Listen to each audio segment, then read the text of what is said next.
On the day of Kelvin and Lillian's wedding, the entire hall fell silent the moment Ada walked in with two police officers behind her.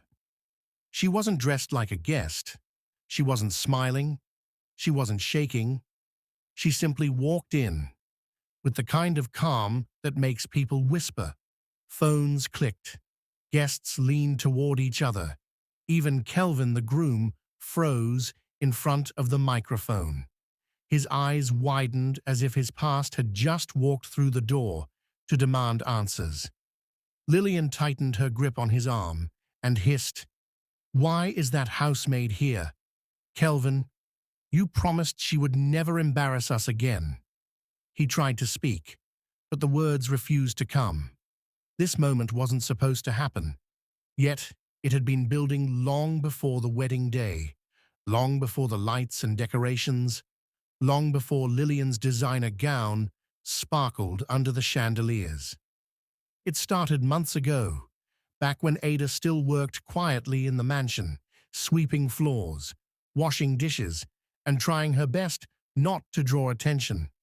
She was small, gentle, and always ready to help, but Lillian hated her presence from day one. She didn't like that Kelvin greeted Ada politely.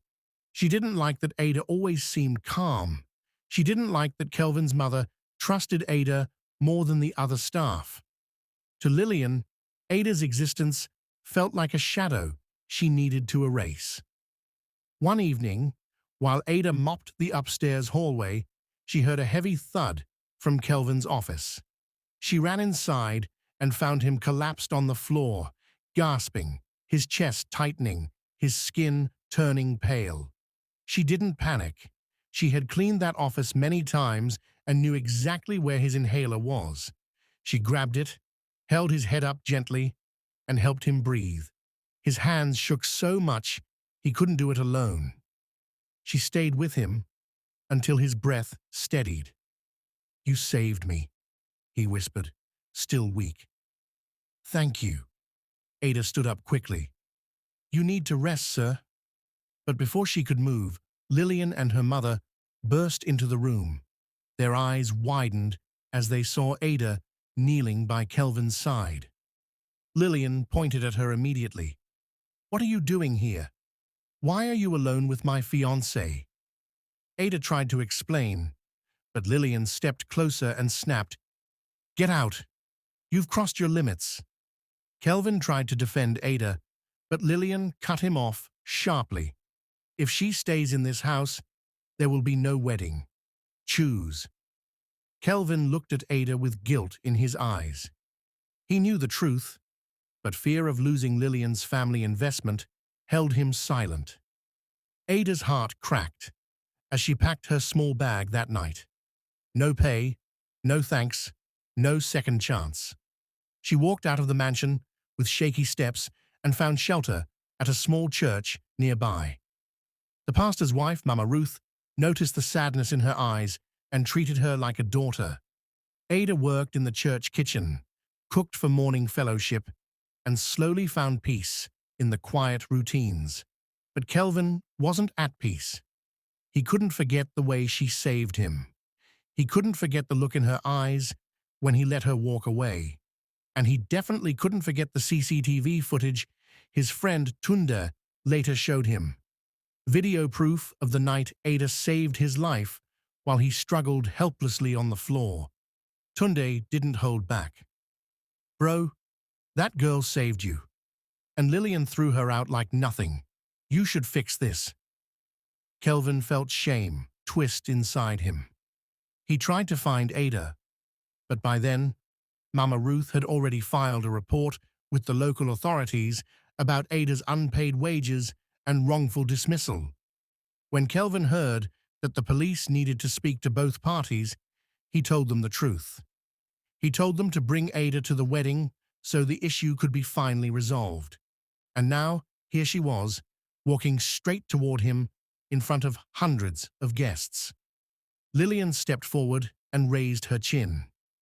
"Security, remove her right now." But Kelvin stopped them. "No one touches her."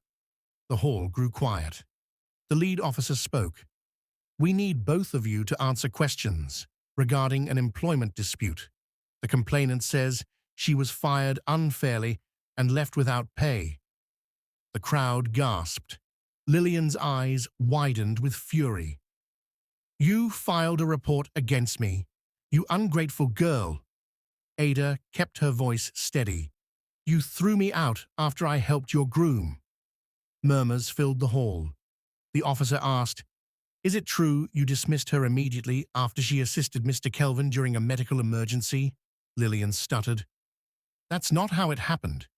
She was getting too close to him. Kelvin finally stepped forward. She wasn't getting close. She saved my life. If not for her, I wouldn't be standing here right now. Lillian swung toward him. Kelvin, you promised we'd never talk about that night again. And you promised you'd treat people with respect, he replied quietly.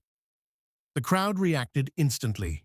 Some shook their heads, others whispered. Kelvin continued, Ada deserved gratitude. She got humiliation instead. Lillian pointed at Ada. You want to take him from me, don't you? Ada looked at her gently. I don't want your groom. I just wanted my dignity. Lillian's voice cracked. This wedding will not be ruined because of her, Kelvin sighed. It was ruined the day you chose pride over truth. Guests gasped loudly. Lillian trembled. Then she threw her bouquet on the floor and stormed out, her mother rushing behind her. Kelvin watched her leave, shock and disappointment crashing into him. Ada faced him, her eyes soft but distant. Everything hidden always comes to light, she said. You didn't owe me love, you owed me fairness. He swallowed hard. I'm sorry, I want to make things right. The police officer stepped closer.